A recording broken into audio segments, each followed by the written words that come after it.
કાલોલના ધારાસભ્ય ફતેહસિંહ ચૌહાણે પ્રહાર કર્યા। કોંગ્રેસ અને રાહુલ ગાંધી પર તેમણે શાબ્દિક પ્રહાર કર્યા છે। રાહુલ ગાંધીની ભારત જોડો ન્યાય યાત્રા પણ તેમણે વાર કર્યો। ભારત જોડો નહીં પણ કોંગ્રેસ જોડોનો તેમણે ટકોર કરી। રાહુલ ગાંધી એની યાત્રા લઈને નીકળ્યા છે હમણાં ભારત જોડો યાત્રા।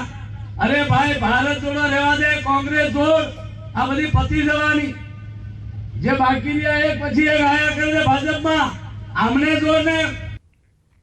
સમાચાર સાબરકાંઠાના ઈડરથી પ્રાપ્ત થઈ રહ્યા છે, જ્યાં જાદરમાં કલરની ફેક્ટરીના ગોડાઉનમાં આગ લાગી। સહકારી જેલમાં કલર ફેક્ટરીમાં આગ લાગી હોવાના સમાચાર છે। ફેક્ટરીમાં આગને પગલે અફરાતફરીનો માહોલ સર્જાયો હતો। હિન્દુસ્તાન એરોસોર્સ કલર ઓઇલ નામના ગોડાઉનમાં આગ લાગી। ગોડાઉનના પાછલા ભાગે ગેસ સિલિન્ડરના કારણે જોખમ ઊભું થયું હતું। અચાનક આગ લાગવાનું કારણ અકબંધ છે। પોલીસ અને સ્થાનિક ફાયર ફાઇટરની ટીમો ઘટના સ્થળે છે। આગને ઓલવવા માટેના પ્રયત્નો હાથ ધરવામાં આવ્યા છે।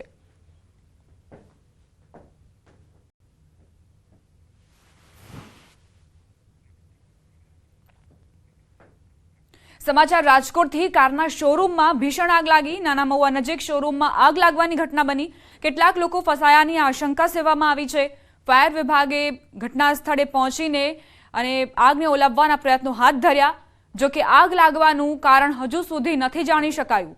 પ્રાથમિકતા એ છે કે આગને કાબૂમાં લાવી દેવાય અને સાથે જે અંદર ફસાયેલા લોકો છે તેમનું રેસ્ક્યુ સફળતાપૂર્વક કરી શકાય।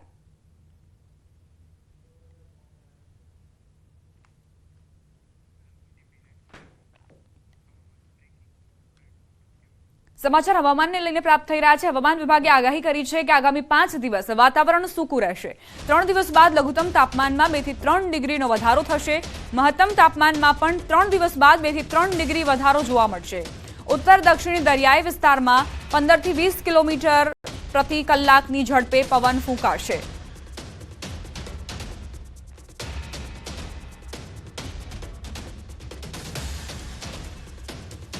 तो न्यूनतम तापमान अगले 3 दिनों तक नोलार चेंज में बना रहेगा और उसके बाद जो है तापमान में जो है बढ़ोतरी देखने को मिलेगी 2 से 3 डिग्री की। साथ ही अगर हम बात करें अधिकतम तापमान की, उसमें भी जो है अगले 3 दिनों में जो है नोलार चेंज में बना रहेगा। साथ ही अगर हम बात करें चौथे, पांचवें, छठे दिन की, तो उसमें जो है अधिकतम तापमान में भी जो है 2 से 3 डिग्री की जो है बढ़त देखने को मिलेगी। बनासकांठा थरादमां विद्यार्थिनीनी छेड़ती करतो रोमियो झड़पायो। बस स्टेन्ड पर उभेली 2 विद्यार्थिनीओ साथे तेणे छेड़ती करी। घटना स्थळे उभेला लोकोए शख्सने पकड़ीने मार मार्यो। घटनानी जाण थता थराद पोलीसनी टीम पहोंची। बस स्टेन्ड पर लागेला सीसीटीवी बंध हालतमां होवानुं पण खुल्युं। छेल्ला 6 मासथी बस स्टेन्डमां लगावेला सीसीटीवी बंध छे अने तेनी जाणकारी लोकोने मळता ज लोकोए रोष ठालव्यो।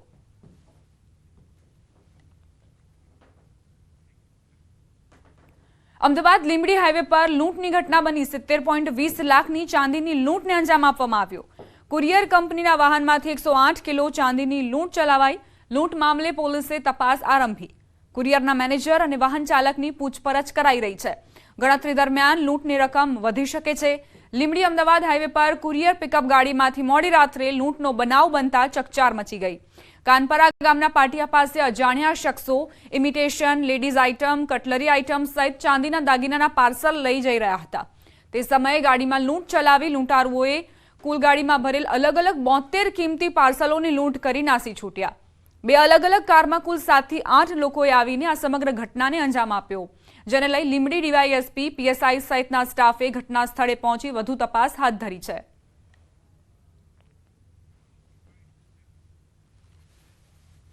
अन्य I-20 જેવી 2 ગાડીની અંદર 7 થી 8 લોકોએ આવી અને ડ્રાઈવરને માર મારી અને આ ગાડી સાથે લૂંટી અને લોકો જતા રહેલા હતા। જે ગાડી છે આંગડિયાની એ મળી આવેલી છે અને એની અંદરથી કેટલાક પાર્સલો પણ મળેલ છે। અન્ય ટીમો છે, લગભગ 7 થી 8 ટીમો છે એ આને આરોપીઓને અને મુદ્દામાલ શોધવા માટે કાર્યરત છે।